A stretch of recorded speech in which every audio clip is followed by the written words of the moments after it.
नमस्ते सबैमा। आज पनि यो सानो भिडियो यो भिजिट भिसामा हाम्रा नेपाली दाजुभाइ दिदीबहिनीहरू जो पनि भिजिट भिसामा गएर 2 वर्ष आफ्नो श्रम पसिना बगाएर नेपाल आउनुभयो, छुट्टीमा आउनुभयो अनि फेरि काममा फर्कौँला भनेर बस्नु भएको थियो। 81 इरान र अमेरिका बीचको युद्धका कारण अब खाडीको परिस्थिति टेन्सनमय नै छ, तपाईहरुलाई थाहा छ। त्यसकारणले सरकारले श्रम स्वीकृतिहरूमा रोक लगाएको छ। नयाँ श्रम स्वीकृतिहरूमा रोक जारी नै छ। रिन्यूको पनि ओमान, बहराइन र कुवेतको श्रम रिन्यू पनि बन्द छ। केही देशको लागि खुल्ला गरे पनि रिन्यू श्रमहरू प्राय धेरै जसो श्रमिकहरूको श्रम स्वीकृति नपाउनका कारण अहिले नेपालमै हुनुहुन्छ। उहाँहरू दिनौं आर्थिक र मानसिक रूपमा तनावमा हुनुहुन्छ। उहाँहरूले झेलिराख्नु भएको छ। उता कामबाट पनि कन्टिन्यू दबाव छ।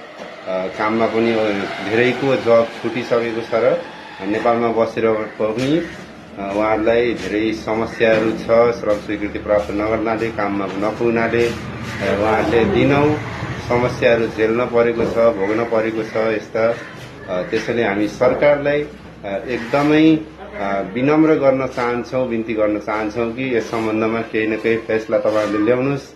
उहाँहरूको आवाजलाई सुन्न पर्छ। श्रमिकहरूको संख्या सानो छैन, हजारौंमा छैन, यो लाखौंमा छ।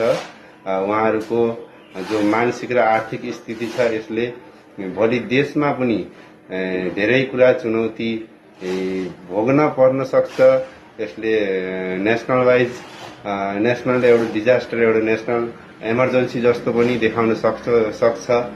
यो कुरालाई पनि ध्यान राख्दै सरकारले यस सम्बन्धमा केही न केही फैसला लिन पर्छ। किनकि श्रम रिन्यू एलाउड गर्न सक्नुहुन्छ भने जोसँग डकुमेन्ट छ, भिजिट भिसामा गएर आउनु भएको छ, एग्रिमेन्ट पेपर छ, अफर लेटर छ, दुवै कतारको कार्डहरू छ, उहाँहरूलाई तपाईले श्रम स्वीकृति दिन पर्छ। एउटा रिन्यूको जस्तै व्यवहार उहाँसँग राख्न पर्छ र श्रम स्वीकृति दिएर उहाँहरूलाई आफ्नो काममा फर्कन सक्ने वातावरण सरकारले बनाउनु पर्छ। उहाँहरूको यो जिम्मेवारी पनि हो र कर्तव्य पनि हो।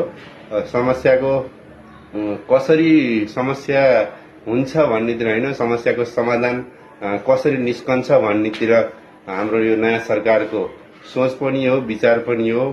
उहाँहरूले आफै यस सम्बन्धमा कुरा राख्नु भएको छ र यसमा तपाईले अरु धेरै मिटिङहरू बसी पनि यस सम्बन्धमा पनि छिटो भन्दा छिटो एउटा मिटिङ बसेर केही न केही फैसला लिनुहुनेछ र हाम्रा नेपाली दाजुभाइ दिदीबहिनी, श्रमिक नेपाली दाजुभाइ दिदीबहिनीहरूलाई एउटा राहतको सास फेर्ने वातावरण बनाइदिनु हुनेछ भन्ने हामी पूर्ण रूपमा विश्वासमा छौं। धन्यवाद।